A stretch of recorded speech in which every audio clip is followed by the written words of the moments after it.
afternoon to each and every one of you. In today's video, it's going to be a pretty fun and exciting video for all of you because I'm currently here in Thailand visiting my grandparents, and I wanted to show you all what we eat in a day here in Thailand. It's going to be pretty fun, and also for all of those who are interested in a little bit more of the Hmong food culture here in Thailand, you can see a little bit more of what we like to eat here in terms of the food culture. So let's get to it and we will show you our day's worth of meals. Let's go! So it is early morning and we are heading out to my grandparents' house to have breakfast.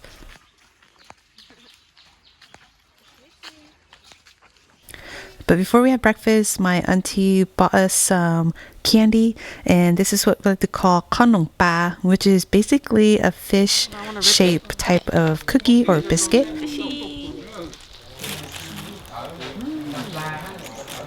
It tastes like memories. It's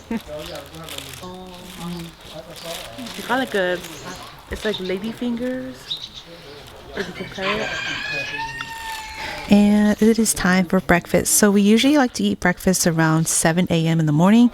And in our household, our typical Hmong breakfast includes rice. We love having some type of stew or soup, some type of vegetables. You can also have stir fry, and then we always have pepper dip. So this morning, my aunties and uncle cooked up a pretty delicious breakfast for us. We have some fresh steamed rice here. Some tahao, which is basically pumpkin squash soup. My uncle made some pork and eggplant red curry here. And then we have here some banana blossom and pork meatball soup. Here is some zhangzhou, which is basically just any type of greens boiled with meat. And then we have some pepper dip here that my uncle made with a bitter plant called dao dang dong. And then we have another culinary, which is a plain type of soup, and this one is made with taro. And this is our morning breakfast here. So typically everything is laid out on a table. We have spoons and plates, and everyone can just pick and choose each dish that they like, and that's pretty much it for breakfast.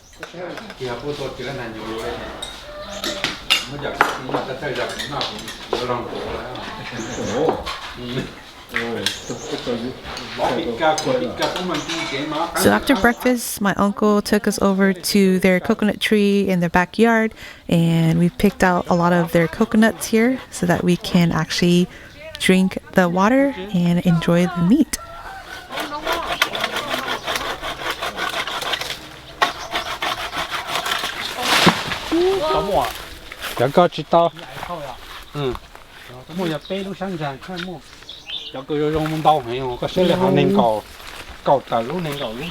So these coconuts are fairly young still, but they are ready to drink. So my uncle is going to open one up and we're just going to enjoy it.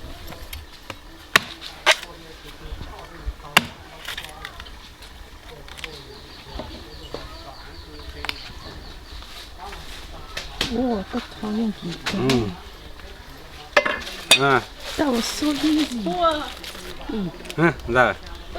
Good job. That's good. That's good cooking. We're Nancy, yeah.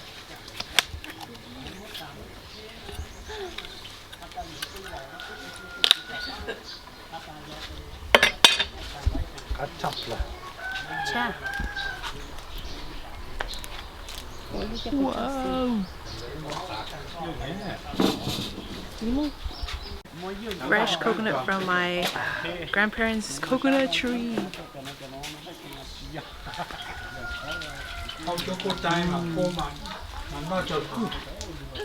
Wow. Straight off the tree. It's a little sour, it's a little sweet. Going down, huh? Which one's good for me? The meat here is very young. So after lunch, we head on over to a temple and visited the area here for sightseeing. And then within this temple, there was a few really cute and nice ladies that were selling some snacks. And so we went and bought some Hmong Kruk, which is a really delicious coconut and rice flour type of dessert and snack that you can find at a lot of Thai street markets.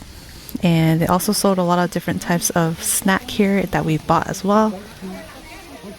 So after visiting the temple, we went over to the local market and stopped by a Thai chicken noodle joint here, and we had a bowl of Thai chicken noodle soup. And this soup is soy broth base with chicken and lots of herbs, and you can choose and pick different types of noodles that you want to here. So I just went with the classic rice noodles. And they also sold some gamin kai, which is basically poached chicken over rice and a side of soup.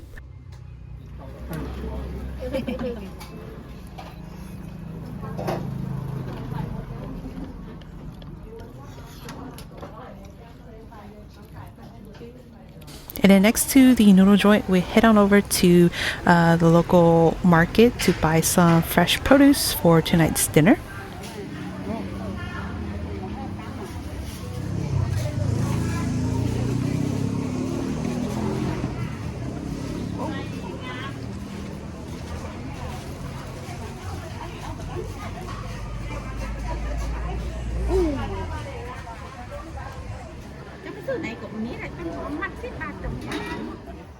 So we usually like to eat dinner around 5.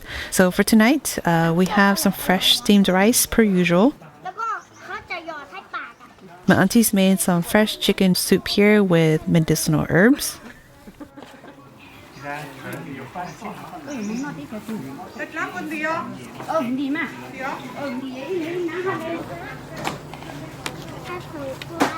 And to go along with the soup, my dad decided to make some fresh chicken la as well.